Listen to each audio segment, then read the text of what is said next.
כביש מספר 2, אחד מאורכי התחבורה המובילים צפונה.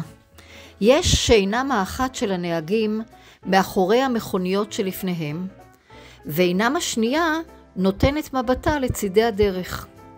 ואנחנו, שכאלה אנו, הבחנו מצפון לכפר שמריהו באב"מים מוזרים הניצבים בגאון שם בשדות. וכמו משה שאמר לסנה, אסור נא ואראה, היתנו את הגה הרכב שמאלה, ובאנו לראות מקרוב. הצצנו והתפעמנו. ב-2007 אשתי דינה נפטרה אחרי מלחמה במחלת הסרטן, ויש לי שכנה שהיא פסלת בינלאומית מאוד מאוד גדולה, הגברת טניה פרמינגר, ידועה מאוד, יש לה עבודות בכל רחבי העולם, וככה התחלנו, עשיתי את הקורס. של השיר, להזכיר לעבודה ולמלאכה, כן? מסור ופטיש, זה בשביל בן אדם, בואי לעבוד. זה עבודה על הכוח של האבן, אם אתם שמים לב, תראה, זה גוש גדול, ומה מחזיק אותם, כן? דברים קטנים. כן?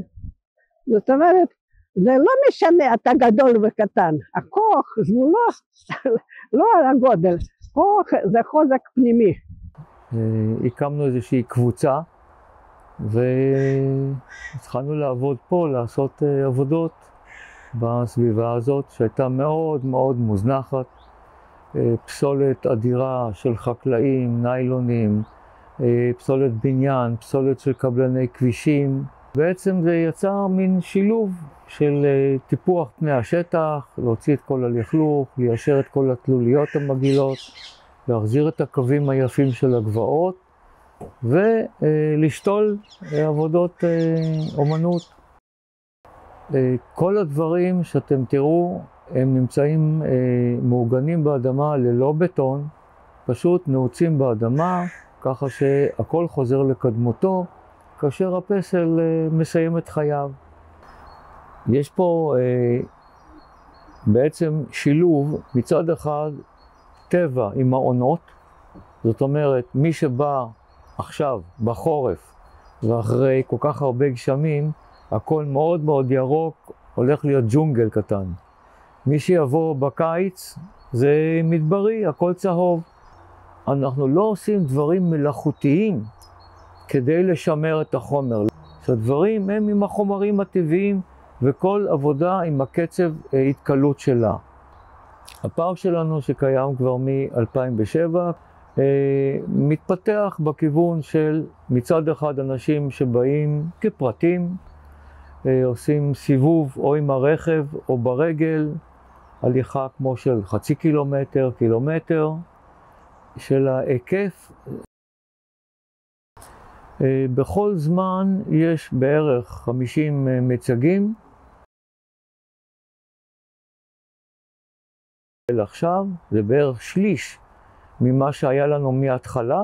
כמו שסיפרתי, הדברים מתקלים, אנחנו משפצים, מתקנים, ובשלב מסוים מפרקים, מחזירים מצב לקדמותו, מגיעה עבודה חדשה אחרת. בהרבה מאוד תרבויות, השפע החומרי מיוצג על ידי העטינים, זה חלק התחתון. הפסל הזה מיוחד בכך שיש לו שילוב, מצד אחד השפע החומרי, ואם תראו למעלה את הכיפה המופרדת, שזה בעצם בית התפילה או השפע הרוחני. הנה טניה עשתה פסל של החתן והכלה, היא עם הסמלה והוא עם הסלמה. החותמת, חותמת כמו של הדואר של פעם, שמחתימים את המכתבים. אני מאתגר אתכם, מה כתוב פה? וזה כתב ראי מסודר, כתוב פה ישראל. כל אחד רוצה להחתים את האדמה, בישראל זה שלי, זה שלי, זה שלי, זה אף ברוח. פסל שלי, חלון הזדמנויות, אבן מהגולן שקיבלה חלון, חלון הזדמנויות, מאוד פשוט. אחוריי פסל של יגאל מירון, פסל מאיילת השחר, זכרו לברכה. אפשר לראות בזה המון דברים, זנב של איזה לוויתן ששוחה לו פה בכיף בים הירוק הזה, או ציפור, או טובינה, או אפילו שור זועם שרץ לכיווננו. זה כדור הארץ, כדור הארץ, וכל אחד שבעצם נועץ בו סכין, מזלג, וחותך כאוות רצונו, לא חושב על הדורות הבאים. זה פסל יחסית חדש בתקופת הקורונה. נתנו כבוד לקורונה, כי באמת בכל התקופה הזאת של הסגרים, בתי ספר, מסעדות, הכל עם הכיסאות ההפוכים למעלה. הגיע לפה אורח, אומן יפני, ועשה עבודת תודה למזון, קצת מזכירה את החלה, אבל הוא עשה תודה למזון היפני, שזה המוצ'י. המוצ'י זה בעצם סוג של קנדלח, כופתיות יפניות, שמגיעות בטווח מאוד מאוד רחב של טעמים וצורות וצבעים. לכן אנחנו רואים אותם פה בצבעים שונים, והם לא לגמרי תואמים באותה צורה. התודה למזון מבוטאת בכך שבעצם כל מה שיש לנו, וברור שהמזון בא מהאדמה, לכן ליד כל אחת, כל כדור מוצ'י כזה, ישנה גומה, מין ענף באמת של עץ אמיתי שנפל פה בסביבה, והיו לו את 4 הענפים שאתם רואים באותו מישור, שזה מצב מאוד מיוחד, סוג של תפילה, הודיה. לימיני עבודה של טניה, עבודה מאוד מיוחדת, בסך הכל ציון של מצבה.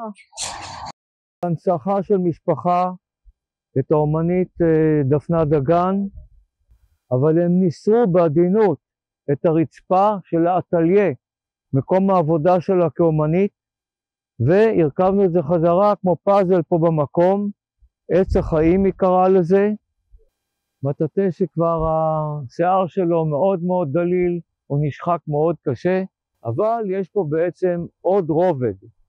כנראה שהמילה אוויר ואווירה הם לא סתם מאותו שורש, כי התפקיד של המטאטא הזה הוא גם לנקות את האווירה שבינינו האנשים. זאת אבן שהיא חרוט עליה I exist, אבל existence, ההגדרה במקור זה חיים, הוויה.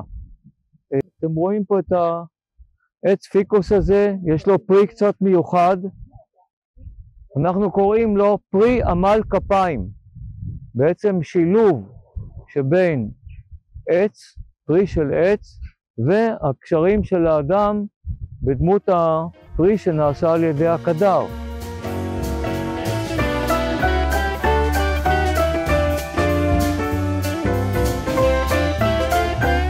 אז מה היה לנו כאן? פיסול סביבתי בנוף פתוח, כזה הנושק לדיונות ולקו הים. מקום בו חברו להם יחדיו חומרים מהטבע, עץ, אבן וצומח בהרמוניה מופלאה. וכמו שכבר נאמר, כי מעפר באת וכולי, כאן ראינו בפארק דינה, כי מן הטבע והאדמה באו המיצגים המרתקים האלה, ואל הטבע באהבה גם שבו.